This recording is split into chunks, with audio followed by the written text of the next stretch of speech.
അമ്മച്ചി എന്താ ക്രിക്കറ്റ് കളിക്കാൻ പോകണ്ടോ? അവിടെ ബിരിയാണി നീ പറഞ്ഞ ശരിയാട്ടാ. എടാ നീ ഒന്ന് എന്റെ കൂടെ വന്നാ നമുക്ക് രണ്ടുപേർക്ക് ഇതിനെ കൊല്ല. ഞാൻ ദുബായിലാട്ടോ. നീ ദുബായിലെത്തിയോ? അവൻ കട്ട് ചെയ്ത് പോയി. ഇത് ഗ്രാനിയുടെ വണ്ടിയാ. നമുക്കൊരു ഹെൽമെറ്റ് എടുത്ത് വരാം. ഗ്രാനി 6 അടിക്കും തല. അയ്യോ ഇവിടെ ഒന്നും ഗ്രാനി ഇല്ല. ഇതാര് പൊട്ടിത്തെറിപ്പിച്ച്? എടാ എന്റെ വണ്ടി പൊട്ടിത്തെറിപ്പിച്ച്. അതാര്? എടാ അതേ പോന്നൊരു ചോപ്പ് കാറ്. എടാ അതാ പോന്നേ. ഇതാ പോന്നേ. അപ്പൊ ഇത്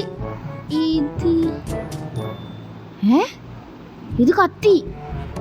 ഇത് കത്തി പൊടിച്ചു. അയ്യോ സീനായി. ഇനി ഗ്രാനിന്റെ പിന്നാലെ വിട്ടുപോയില്ല. ഇതിന് പുറകിൽ ആരാ? ഗ്രാനാണ്. ഇതാരാ?